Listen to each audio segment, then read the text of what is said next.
fuck my love. You might fuck my love. You might call my love. Love gon' set me up. Bitch gon' set me up. Halo guys, ketemu lagi di channel NDW Lovers. One Piece manga chapter 1032 kemarin memperlihatkan bagaimana akhirnya pedang Enma milik Zoro kembali bangkit, dan kali ini dipicu oleh Shamisen Hiyori atau Komurasaki. Di sisi lain, bocoran manga chapter 1033 mengungkapkan misteri tentang siapa itu King dan juga tentang dari mana ras King. Apakah sosok King ini sangat spesial? Dan apakah itu juga menjadi akhir bagi dua All-Star yang tersisa? Kali ini kita akan bahas. Tapi sebelum lanjut, jangan lupa untuk klik tombol subscribe bagi yang belum subscribe, dan klik tombol like serta share video ini di semua sosmed teman-teman. Dan bagi teman-teman pecinta Marvel, jangan lupa juga untuk subscribe channel Marvel Mania yang linknya ada di kanan atas video ini ya. Let's check it out.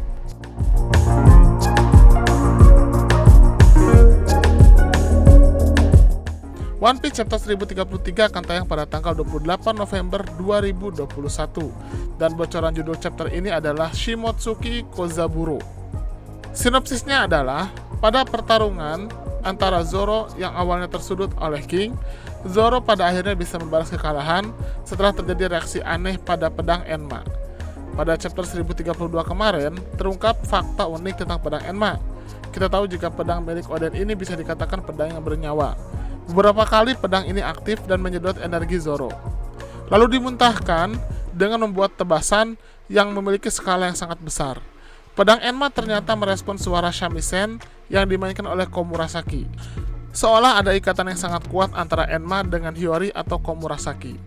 Ketika Komurasaki memainkan shamisennya, seolah di situ Komurasaki membangkitkan kembali jiwa pedang Enma, sekaligus mentransfer energinya pada pedang spesial itu. Pedang Enma Zoro pun bisa memberikan serangan yang pada akhirnya cukup menyudutkan King. Pertarungan Zoro dan King berlangsung semakin seru. Di sini King kembali membalas serangan dahsyat. Queen yang sedang bertarung dengan Sanji pun memberitahukan kepada Sanji fakta penting jika ternyata King ini bukan dari sembarangan ras. King adalah sisa dari ras Lunarian yang masih hidup. Suku Lunarian dianggap sebagai salah satu suku yang memiliki kemampuan hebat, di mana suku ini dianggap sebagai monster yang bisa hidup di kondisi apapun. Bahkan oleh manusia saat itu, suku Lunarian dianggap sebagai dewa.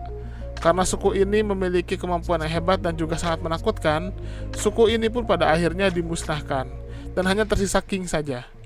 Sambil bertarung, Sanji sempat menanyakan, mengapa suku Lunarian sampai dimusnahkan? Queen hanya mengatakan jika Sanji menanyakan saja langsung kepada King tentang suku Lunarian itu. Kembali ke pertarungan antara King dan Zoro. Di sini Zoro bisa selamat dari serangan dahsyat King berkat Busosoku hakinya. Zoro pun berusaha untuk kembali membalas. Kali ini dia menggunakan teknik Shihishi Sonsonnya, tapi tetap saja tidak mempan terhadap King. King kali ini membalas serangan Zoro dan membuat pedang Zoro terlempar jauh dan semuanya lepas dari genggaman Zoro.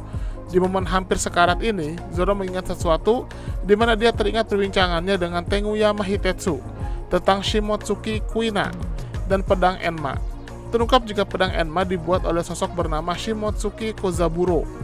Zoro juga menanyakan kepada Hitetsu mengapa ada pedang buatan Shimotsuki Kozaburo yang sampai keluar dari Wano Kuni dan berakhir di East Blue. Hitetsu mengatakan jika setiap pedang yang dibuat Kozaburo sangatlah istimewa karena masing-masing pedang memiliki kepribadiannya masing-masing. Tidak hanya itu, pedang buatan Kozaburo bukanlah pedang biasa dan tidak sembarang orang bisa memilikinya. Orang yang lemah mental dan tidak memiliki cukup kekuatan untuk memegang pedang Kozaburo, maka dia tidak akan bisa menggunakan kekuatannya, malah justru akan dikonsumsi oleh pedang itu. Itulah mengapa banyak yang menganggap pedang Kozaburo dikenal memiliki kutukan. Dari situ juga Zoro mengetahui suatu fakta jika ternyata Shimotsuki Kozaburo tidak lain adalah kakek dari Shimotsuki Kuina, dan itulah yang membuat pedang Enma Oden ternyata cocok dengan Zoro. Di saat itulah Zoro berpikir jika yang kurang darinya adalah kekuatan. Zoro berpikir jika hakinya Oden begitu luar biasa, karena Oden tetap bisa menggunakan Enma dengan maksimal walaupun Enma sangat menyerap haki dalam jumlah besar.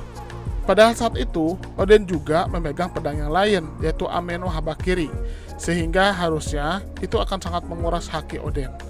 Di situ Zoro berpikir, jika mungkin saja kekuatan haki Zoro masih harus ditingkatkan lagi. Saat itulah tiba-tiba bajak laut binatang buas menyerang Zoro. Zoro bisa menghindar, tapi dia masih memikirkan pedang Enma. Zoro pun berpikir jika dia akan memberikan haki yang diinginkan oleh Enma.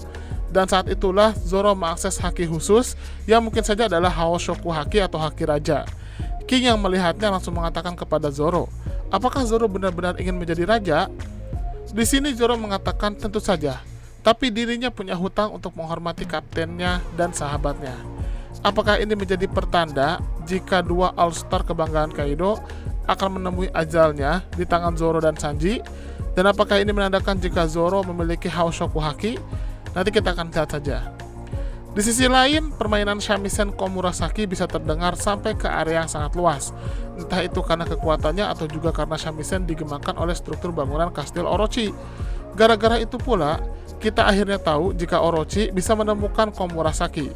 Terlihat sekali Orochi begitu bahagia melihat Komurasaki, seolah bertemu pujaan hati yang sudah lama tidak bertemu. Di sisi lain, Komurasaki juga merespon baik sikap Orochi, walaupun kita tahu itu semua palsu. Melihat sikap Komurasaki yang begitu tenang dan tidak kaget sama sekali dengan kehadiran Orochi, kita berpikir jika mungkin saja Komurasaki sudah merencanakan pembunuhan terhadap Orochi. Nah, berbicara pembunuhan Orochi, saya menduga jika ada lagi orang yang berada di tempat itu selain Komurasaki dan Orochi, kemungkinan orang itu adalah Denjiro. Kita tahu jika selama ini Denjiro menyamar menjadi Kyoshiro, orang kepercayaan Orochi. Dan demi membuktikan kepercayaan Orochi itu, Denjiro sempat terlihat seperti membunuh Komurasaki, walaupun itu hanya cara dia saja untuk membuat Komurasaki bisa kabur. Sepertinya momen ini akan digunakan sebaik-baiknya oleh Denjiro. Untuk kali ini dia memastikan kematian Orochi. Untuk membunuh Orochi memang tidak mudah. Terlebih lagi Orochi ini memiliki buah iblis Hebi no Mi yang akan membuatnya berubah menjadi monster seperti Yamata no Orochi. Nah, kalau kita kembali lagi ke cerita rakyat Jepang tentang Dewa Susanoo, pernah ada cerita Dewa Susanoo menggunakan pedang Totsuka untuk membunuh ular Yamata no Orochi. Nah, bicara pedang Totsuka, terungkap jika salah satu dari dua pedang Oden adalah pedang Totsuka, yaitu pedang Ame no Habakiri. Pedang ini adalah pedang yang harusnya diberikan kepada Momonosuke, tapi karena masih kecil, pedang ini dititipkan kepada Tenguyama Hitetsu. Di sisi lain, pedang Enma dipegang oleh Hiyori dan saat ini sudah diberikan kepada Zoro. Pedang Ame no Habakiri mungkin saja akan digunakan oleh Denjiro untuk membunuh Orochi. Kita belum tahu skema mereka, tapi bisa saja di satu momen Hitetsu menitipkan pedang Ame no Habakiri kepada Hiyori. Dan Hiyori pun menitipkan pedang ini kepada Denjiro untuk memegang pedang ini sementara waktu sampai Momonosuke dewasa. Nah, jika teori ini benar, maka Denjiro bisa menjebak Orochi masuk ke tempat Hiyori di mana dia saat ini berada. Lalu kemudian dia akan menebas Orochi.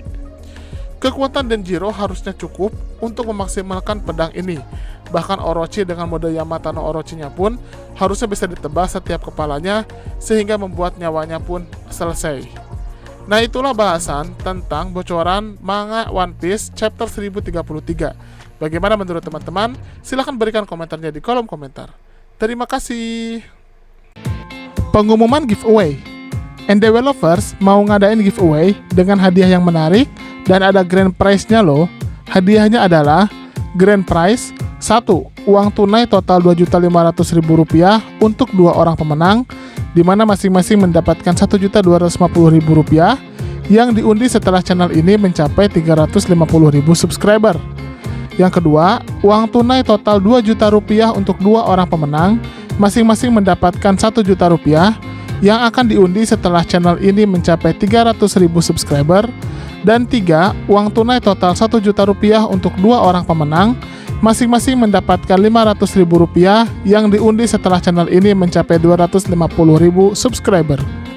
Selain itu, ada juga hadiah bulanan, yaitu voucher Google Play masing-masing senilai Rp50.000 untuk 2 orang pemenang yang diundi setiap minggu kedua dan minggu keempat setiap bulannya. Cara dapetinnya sangat mudah loh. Yang pertama, subscribe dan share channel NDW Lovers ke semua sosmed dan kerabat teman-teman, minimal tag ke 5 temannya. Yang kedua, teman-teman komentar pakai hashtag giveaway NDW Lovers di video mana saja yang tayang. Isi komentar sangat menentukan, jadi usahakan komentar yang berhubungan dengan topik bahasan dan bukan spam atau hanya komentar berupa hashtag plus alamat IG saja. Yang ketiga, wajib sertakan nama akun Instagram teman-teman di setiap komentar untuk menghindari penipuan pemenang. Yang sudah mendapatkan hadiah voucher Google Play tetap memiliki kesempatan untuk menang salah satu dari 3 hadiah Grand Prize, sehingga tidak usah khawatir tidak akan dapat hadiah Grand Prize. Kecuali jika sudah mendapatkan salah satu hadiah Grand Prize, maka tidak berhak lagi mendapatkan hadiah lainnya. Pengumuman pemenang di kolom komunitas dan Instagram resmi NDW Lovers. Udah itu aja. Bebas mau komentarnya apa saja dan mau di video mana saja, tapi semakin sering berkomentar di setiap video yang tayang dengan hashtag dan juga dengan alamat IG disertakan, maka kesempatannya akan semakin besar. Semangat ikut giveaway!